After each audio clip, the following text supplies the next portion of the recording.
Bu əslində bu strategiya çox doğru strategiyadır. İndi bəlkə qınamaq olmaz bəzi gəncləri buraxmağa görə. Çünki qalib heyəti dəyişmirlər. Belə bir məhsul var. Əlbəttə 2-0-dan sonra eləməyi çox doğrudur. Çünki niyə? Bu gəncləri də yoxlamaq lazımdır. Sabah Neftçinin buna ehtiyacı olacaq. Bu nöqtə-nəzərdən çox düzgün eləyir. Sadəcə olaraq Bakı ikinci hissənin deyək ikinci yarısında ayrıldı. Fərdi keyfiyyətə malik olan Parks'dır, Şoliç'dir, Elvin'dir və yaxud da ki Vefakovski'dir, Çesnavski bunlar oyuna qoşulduqdan sonra fərdi keyfiyyətlərlə üstünlük qazandılar. Ancaq fərdi keyfiyyət kollektiv qrupbal oyuna çevirənmədilər. Buna görə də Bakı burada məğlub olması normaldır. Bir də ki, Neftçi üzərində qələbə çalmaq çox asan bir şeydir rəqib meydancasında. Əlbəttə, Bakının əvvəlki vaxtları olsaydı, bəlkə də bu mümkün olur. Ancaq hazırda Neftçi doğrudan da liderdir, liderə layiqdir və oyunun məzmununa görə, heyətdə olan sabit heyətə görə və hazırki qazandığı nəticələrə görə Neftçi doğrudan da birinci yerdədir.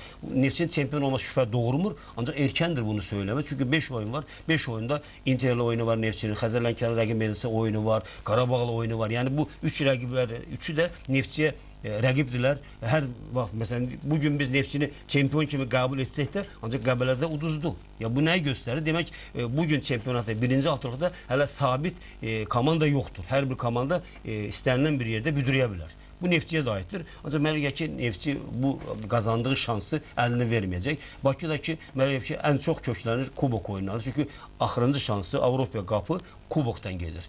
Bakının da buna imkanı var. Mənə gəlir ki, bundan sonra artıq Bakı daha çox köklənəcək kubok oyunlarına. Yeri gəlmişkən... Aprelin 18-i çox çətin bir oyunu var. Tamamilə doğru buyursun. Uzanlıda olacaq səfərimiz ilk oyun və o oyunu fikirləşməyə məcburdur. O fikri tamamlamaq istəyirəm sizin fikrinizi. Məsələn, ona gəlir ki, istər Neftçi, istərsə Bakı 5 oyun qalıb. 2 də kubok əlavə etsə 7 oyun qalıb. 7 oyunu 28 günə 7 oyun oynayan bu komandalar finish etməlidirlər. Neftçinin bəlkə bir problemi yoxdur. Çox gərgin, fiziki yorğunluq aparan, enerji itkisinə məruz qalan, bərpa müddəti çox az olan, təlim məşq prosesində istənilən məhsuldarlığı verə bilməyən futbolçular, zədəli olan futbolçular, başqa səbəblərdən ehtiyat istiqamətində oturanlar və ehtiyat istiqamətinin qısa olması, bunlar hamısı bu komandalar üçün problem yaradacaq. Çox vacib faktordur bu. Yeri gəlmişkən bizim futbolda belə bir tendensiya var.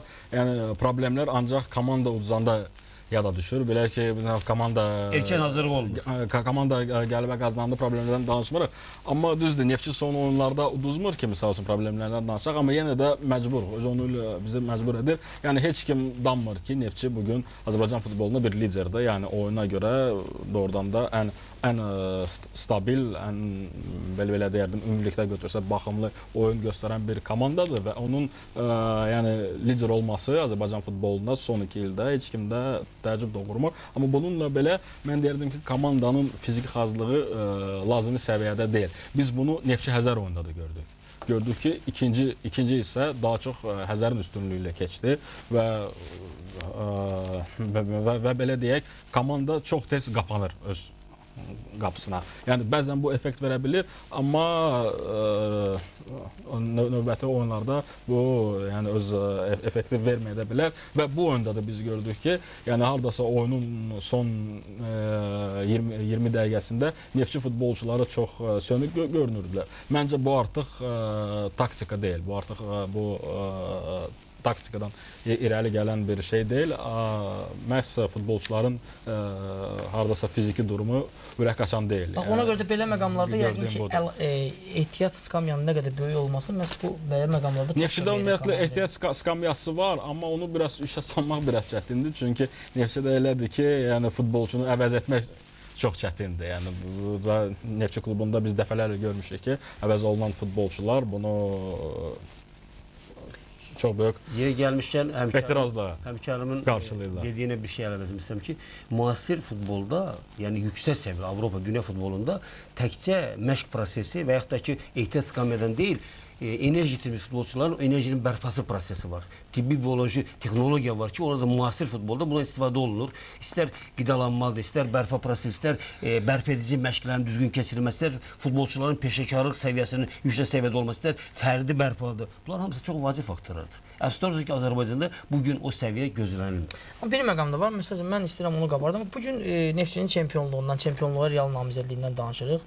Tutaq ki, komanda çempion oldu və Çempionlar Liqasında artıq bilirsiniz ki, bəzi ölkələrin də çempionlara məlumdur. Hətta yenidən Zagreb Dinamosu düşə bilər. Batı hansı ki, Avropada Çempionlar Liqasında artıq nəticə qazanmış, özündən söz etdirmiş bir klub. İndi bu gün bəlkə də çoxları anlayır ki, bu heyətlə Azərbaycanda çempion olmaq olar. Ancaq bu heyətlə Avropada çox böyük nəticələr qazanmaq, yəni keçən il bu sübut oldu. Çünki keçən ilki heyətdir. O qədər də yəni irəliyə getmək olmaz. Hamı artıq Neftçidən çempion olandan sonra, yəni deyək ki, ilkin nəticəni yerinə yetirəndən sonra artıq yeni transferlər, məqsədyönlü transferlər və ən azı Avropada deyək ki, heç olmasa Çempionlar Liqasının qrup mərhələsində də olmasa belə Avroliqa turnirinin qrup mərhələsində oynamaq üçün yaradılacaq bir heyət gözləyir. Yəni Neftçinin transfer siyasətindən də bu çox. Fərqi yoxdur, istəyir Neftçi olsun, istəyir Qarabağ olsun. Yəni biz ehtimal, çempionluq ehtimalından danışırıq. Həmkarım bu menecerli incəliyin bilir. Komandanın kompleksməsini bilir. Peşəkar bir insandır. Eləcə də siz doğru buyursunuz. Məsələ buna gəlir ki, bizim Avropa gedəcək komandalarımız yanvar ayından kompleksməlidir. Niyə? Yanvar ayından kompleksləşən komandanın xəttlər arası əlaqələr, oyunçuların birinin başa düşməsi, anlaşması, formalaşması may ayında başa çatmalıdır ki, may ayında Avropa turuna girsinlər. Çünki çox komandalar iyul ayında olacaq o transfer pəncərəsindən faydalana bilmir. Yeni gəlmiş oyuncu komanda uyğunlaşan kimi 2 turda uduzursan. Artıq Avropanı tərk edirsən. Avropanı tərk etməmək üçün yanvar ayından transfer qurulmalıdır ki, düzgün qurulmalıdır ki, bu ehtiyat istiqamətini çoxaltmaq və komandanın ikili heyətinə malik olmaq lazımdır. Belə olmazsan, Avropada uğur qazana bilməzsən. Bugün çox sevindirici ki, Neftçi bəli, güclüdür, çempion olacaq. Ancaq Neftçi bizi Avropa bizi təmsil edəcək, bunu gələcək göstərəcək. Aydındır. Bu oyunla bağlı bir epizod var, istəyirəm onu qabardım. Çünki bu epizod, hətta bizə də narazılıqlar var idi bu epizodla bağlı ki, yəni Bakı komandasının narazılığı ikinci qolun vurulması ilə bağlıdır. Yəni bu qolda Bakı rəsmiləri, rəhbərliyi hesab edildi ki, burada offside var. Yəni oyunda da görsənir ki, daha çox məşqçilər heyəti narazılığı idilər. Yəni futbolçular daha çox narazılıq göstərmirlər. Gəlin izləyək bu epizodu. Düzdür, bu rakurslarda ilk rakursdan o qədər də dolğun görsənməyə bilər. İki rakursdan biz bu epizodu sizlərə nümayiş etdirəcəyik. Bu bizim telekameralarımızdan, oyunu lenti alan telekameralarımızdan. Yəni bir məqamı qeyd edim ki, hörmətli tamaşaçılar, offside kamerasından bizim bu epizodu lenti almamağımızın səbəbi stadionda gedən təmir bərpa işləri ilə əlaqədardır. Bilirsiniz ki, orada yeni Neftçi üçün baza tikilir və telekameralar, mərkəzi telekameraların qoyulması üçün müvəqqəti şərait yaradılır. Ancaq offside kameralarını biz burada istifadə edə bilmirik. Bu baxımdan da yəni bizi yəqin ki, o qədər qınamazsınız. Ancaq başqa rakurs da var. Biz onu da nümayiş etdirəcəyik. Kərəm müəllim, bu rakursdan nə demək olar? Bu rakursdan çox incə bir mətləb var. Bax, fikir verin. Top Flavino ayağından çıxanda artıq heç olmasa bir yarım metrə Nəsimov özünə aid hissədədir. Yəni özünə aid meydası. Yəni buradan göstərir ki, mənim fikrimcə oyundan kənar vəziyyət yoxdur. Burada Starkovun ancaq bərbad işi görünür.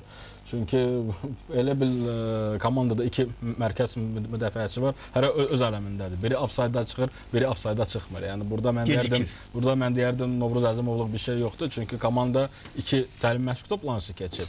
Və o təlim məşq toplanışlarında bu komanda əgər yəni bu element üzrə işləməyibsə, onda nə ediblər? Biz görürük ki, müdafiəçilərdən biri çox doğru eləyir. Yəni Sunya offside-ı yaratmaq istəyir. O birisi isə qalır. Elə deyəsən Starkom futbolunda qalıb, o vaxt libero ilə oynayırdılar. Bu İvanov ümumiyyətlə bu cür futbol savadı ilə necə Latviya yığmasında onu bilmirəm. Konkret fikriniz bu epizodla bağlı? Yox, konkret fikrini burada məncə demək üçün çox ağırdır. Gələn mənim bildirdi, yəni onda gəlin o birisi kameraya baxaq. Yəni o rakursdan da daha dolğun fikir yürütmək olar. Bu rakursdan top çıxılan ana xahiş edərdim, daha çox fikir verəsiniz. Top futbolçunun ayağından çıxan məqamda. Nəsimov ayağı görsənir. Bax, ayağı görsənir. Bax, bu rakursdan bax. Top ayağından çıxır. Nəsimov haradan start götürür, o görsənir. Və Bakının futbolçusunun da xətti görsənir. Yəni istər-istəməz iki dənə rakursdan baxdıq, o birisini də görsənir. Yəni istər-istəməz o haradan start götürür, top ayaqdan çıxanda hardadır, o görsənir yəni. Yəni, burada artıq açıq-açıq görünür ki, heç bir offside-dan burada söhbət gedə bilməz. Sadəcə yenə deyirəm, bax, komandanın iki mərkəz müdafiəçisi var. Bu epizodda onların arasında məsafə 10 metrdir. Yəni Bakı klubunun rəsmiləri çox yaxşı olar ki, belə bir epizodlara yəni bir aydınlıq gətirsinlər. Bir özləri yəni bu bilmirəm. Heç bir klubda mən elə şey görməmişəm ki, komandada iki mərkəz müdafiəçisi olsun və bu cür epizodda onların arasında məsafə 10 metr olsun. Yəni məncə hakimlikdən danışmaqdansa bu cür epizodlara, yəni komandanın öz oyununa nəzər yetirmək daha yaxşı olardı. Beləliklə epizodlara diqqət yetirdik. Daha doğrusu bir epizod var idi. Ən çox maraq doğuran epizod. Onu incələdik və növbəti qarşılaşmamıza keçirik. Növbəti oyun Qəbələdə keçirilən Qəbələ Xəzər-Lənkəran qarşılaşmasıdır. Bu oyunda əslində 3-cü dəqiqədə vurulan qol artıq qarşılaşmanın taleyini həll etdi. Qalan dəqiqələrdə qol vurulmadı və Xəzər-Lənkəran Qəbələnin keçmiş futbolçusu, hazırda Lənkəran klubunda çıxış edən Branimir Subaşiçin vurduğu yeganə qolla bu qarşılaşmadan qalib ayrıldı.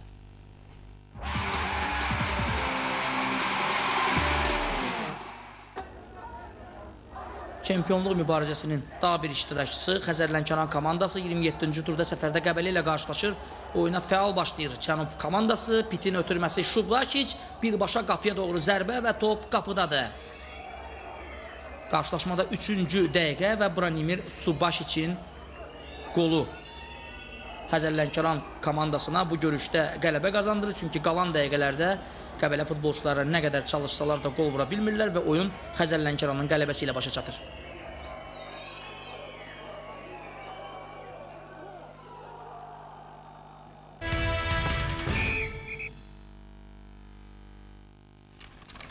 Qəbələ Xəzər-Lənkəran. Əslində bu oyundan öncə Qəbələrdən maraqlı açıqlamalar gəlirdi ki, bu oyunda artıq biz nəticə qazana bilməsək, çox güman ki, Avrokuboklar üçün imkanlarımızı heçə endirəcəyik. Düz nəzəri baxımdan qala bilər, ancaq reallıqla danışanda əlbəttə ki, artıq bundan sonra çətin görünür. Və bu oyunu Qəbələ komandası mütləq qalib kimi başa vurmalı idi ki, Avrokuboklarda çıxış etmək imkanı qazansın. Ancaq bəlkə də 3-cü dəqiqədə vurulan qol bir qədər komandaya pis təsir etdi. Əslində Qəbələnin biz öz meydanda çox yaxşı oyun nümayiş etdirdiyinin şahidi olmuşuq. Ancaq alınmadı və əslində Xəzər-Lənkəran qalib gələrək Yunus Hüseynovun başçılığı altında növbəti qələbəsini qazandı. Nə demək olar bu oyun haqqında? İlkin ilk olaraq səndən başlayaq. Yəni biz bu oyunu bu komandalar arasında müddətdir. Amma bu bir ayda, yəni Yunus Hüseynovun gəlişindən sonra Xəzər-Lənkəran necə dəyişilib, yəni bunu açıq-aşkar bu oyunda görmək olar. Yəni ilin əvvəlində deməli Xəzər Qəbələdə mən deyərdim çox aciz göründü. Orada da hesabda irəli çıxdı. Ondan sonra 2 qol buraxaraq meydanı məğlub tərk etdi. Amma bu oyunda biz gördük ki, Yunus Hüseynov rəqibi çox gözəl təhlil etdi və baxın, yəni bir tendensiyaya baxın. Son demək olar ki, 7-8 oyunlarda Qəbələ meydançanı qolsuz tərk etmirdi. Kamanan demək olar ki, hər oyunda vururdu, Dodo ya qol vururdu, ya qol pası verirdi. Amma bu oyunda bunların heç birini şahidi olmadıq. Yəni baxmayaraq ki, dəfələrlə qeyd etmişik ki, Xəzər-Lənkəranın ən böyük problemi müdafiəsi ilə bağlıdır. Yəni demək ki, yəni Yunus Hüseynov bu az müddətdə artıq komandanın öz komandasının zəif yerini öyrənə bildi. Yəni onları qismən də olsa düzəldə bildi. Çünki yəni bu vaxtda çox qısa bir zaman ərzində bu işi görmək qeyri-mümkündür. Onu nə Yunus Hüseynov görə bilər, nə Alex Ferguson. Amma ümumiyyətlə həm Yunus Hüseynov bu vaxt ərzində öz komandasını çox yaxşı analiz elədi. Həm də rəqib komandasını. Yəni burada çox önəmlidir. Doğrudan da yəni Qəbələnin biz dəfələrlə bu studiyada qeyd etmişik. Qəbələnin hücum üçlüyü möhtəşəmdir. Yəni onlarla bizim çempionatda yəni heç bir trio müqayisə oluna bilməz. Dodo, Kamanın Menci demək olar ki, hər oyunda bu 3 nəfərdən biri qol vurur. Amma burada əlbəttə ki, yəni erkən qol da, yəni Xəzərin işinə burada çox yaradı və ola bilsin ki, burada məşqçilər korpusu burada Subaşiçlə ayrıca ola bilsin ki, söhbət edib ki, yəni sən bilirsən necə olur, sən bu komanda oynamısan, bunlar səni bəyənmədilər, yəni sən çıxıb sübut etməlisən. Əlavə motivasiya. O da bunu elədi. Baxmayaraq ki, Subaşiç bugün ideal formadan uzaqdır. Amma görünür burada məşqçilər korpusu yəni düzgün sözlər tapa bildi. Nəinki Subaşiçə, həmçinin həm taktiki baxımdan çox düzgün edib, həm futbolçular əla motivasiya olunub. Və mən deyərdim Biçerin vaxtında bu yox idi. Sanki Biçer futbolçularla dialoq tapa bilmirdi. Amma Yunus Hüseynov yəni çox güclü psixoloq olduğunu da artıq Karvanda olanda da, Karvanda işləyəndə də sübut edib. Bu oyunda da biz bunu gördük. Yəni burada çox danışmağa ehtiyac yoxdur. Bu komandaların son oyunu arasında heç bir ay ötməyib. Amma